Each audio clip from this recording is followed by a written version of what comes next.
दाता साहब ने लिखा है, कहते हैं हजरत अब्दुल्ला इब्न उमर रदी अल्लाह ताला अन्हु फरमाते, मैं किसी सफर पे जा रहा था तो मदीने से बाहर निकला, सहरा का इलाका था।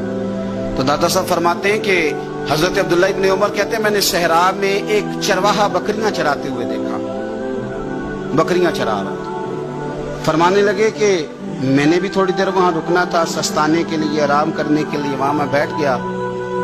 तो मैंने देखा कि एक कुत्ता कहीं से भागा भागा आया। तो चरवाहे ने ना अपना कपड़ा खोला, टिफिन समझ लें खोला, और उसमें से एक रोटी निकाल के कुत्ते को डाली। कुत्ते ने खाई और फिर ललचाई नजरों से चरवाहे की तरफ देखा, उसने एक रोटी और निकाल के डाल दी। कुत्ते ने खाई तो फिर ललचाई नजरों से देखा तो उसने एक रोटी और निकाल के कुत्ते को दे दी। अब कुत्ता सैर होके चला गया। हजरत अब्दुल्ला इब्न उमर रज़ी अल्लाह तआला अन्हु फरमाते, मैं करीब गया और मैंने जाकर उस चरवाहे से पूछा, गरीब आदमी से, उजरत पे किसी की बकरियां चराता है, तेरे पास कितनी रोटियां हैं? कहने लगा 3 ही थी। वयुसिरून अला अनफुसिहिम वलौ काना बिहिम खसासा। अल्लाह फरमाते हैं बड़ी शदीद जरूरत भी हो तो फिर भी अल्लाह के बंदे दूसरों को तरजीह दे देते। तो हजरत अब्दुल्ला इब्न उमर रज़ी अल्लाह तआला अन्हु फरमाते, मैंने उसे कहा कि तूने 3 ही दे दी, अब क्या करोगे? कहने लगा, हुजूर ये सहरा है, कुत्ते सहरा में नहीं होते, कुत्ते तो ज्यादातर आबादियों के करीब रहते हैं, यहाँ कुत्ते नहीं पाए जाते। तो ये मुझे देख के ना कि मैं बैठा हुआ हूं तो ये आया था इस उम्मीद पर कि कुछ मिलेगा। तो हुजूर वो भूखा भी था, मैंने एक रोटी दी तो फिर लगा भूखा है, दूसरी दी तो फिर लगा भूखा है, मैंने 3 दे दी।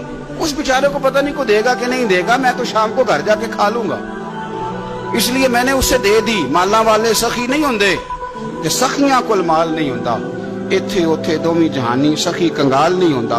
हजरत अब्दुल्ला इब्न उमर कहते हैं मैं जिस सफर पे जा रहा था वहां से मैं वापस आ गया, मैंने पता किया किसका गुलाम है, का फुलां बिन फुलां का। कहते पहले मैंने गुलाम खरीदा, फिर वो जितनी बकरियां थी वो सारी खरीदी, फिर जिस बाड़े में वो बकरियां बांधता था वो भी सारी खरीदी, फिर शाम को मैं उससे मिला, मैंने बकरियां भी उसे दे दी, बाड़ा भी उसे दे दिया। तो वो मुझे कहने लगा, हुजूर ये क्या है? तो मैंने कहा तूने सखावत की थी ना, तो मेरे रब ने तुझे इनाम अता फरमाया। और दादा साहब कहते हैं वो सखी बड़ा था, जनाब ने उसे दिया, उसने वो भी अल्लाह के रास्ते में खैरात कर दी। अपनी जिंदगी में देने वाला मिजाज बनाए। अब तो दोस्तियां, यारियां, ताल्लुक, नाते इस बुनियाद पे हैं कि नफा ले कैसे सकते हैं, सामने वाले को इस्तेमाल कैसे करना है। ये कमजोर लोगों की अलामत, ये छोटे लोगों की अलामत, बुज़दिलों की अलामत। दिलेर लोग जो होते हैं वो नफे लेते नहीं। खैरुन्नास मन यनफउन्नास, हुजूर ने फरमाया मैंने तो ये कानून बनाया है कि लोगों में से बेहतर वो है जो नफा दे, किसी को नफा दे। और दाता साहब इससे आगे लिखते हैं, कहते हैं कि हजरत हसन बिन अली, इमाम हसन, नवासे रसूल, जिगरगोश है बतूल, कहते हैं उनका एक जानने वाला बंदा उनके पास बड़ी दुखी हालत में आया और आके रोने लगा। ने फरमाया क्या हुआ? अर्ज की, हुजूर 400 दिनार का कर्जा है, जिनके पैसे देने हैं वो बड़ा सताते हैं, मेहरबानी करें। हजरत इमाम हसन फौरन गए और 400 दिनार ला के दिया, बंदा पैसे लेके चला गया। इमाम हसन घर जाके रोए, बड़े दर्द से रोए, फूट फूट के रोए। घर वालों ने कहा हुजूर पैसे दिए, रोते क्यों हैं? फरमाने लगे रो इसलिए रहा हूं कि वो मेरा जानने वाला था, उस बेचारे को आके कहना पड़ा है कि मैं मजबूर हूं। मैं जो उसे जानता था तो मुझे जानने वालों का खुद ध्यान रखना चाहिए, मुझे खबर होनी चाहिए थी कि आज किस किस जगह जरूरत है। तो दाता गंज बख्श अली अजमेरी ने हदीस लिखी है, नबी पाक सल्लल्लाहु तआला अलैहि वसल्लम ने फरमाया सखी अल्लाह ताला से भी करीब है, जन्नत से भी करीब है और लोगों के भी करीब है।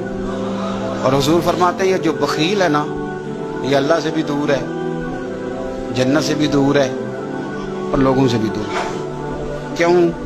इसलिए कि सखावत करने से बंदा किसी का हक अदा करता है, किसी के करीब जाता है।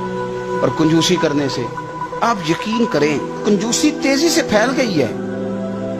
यानी घर के अंदर पैसे पड़े हैं और अपने ने मांग लिए हैं, तो पहला तबसरा ये है कि ये वापस कैसे करेगा।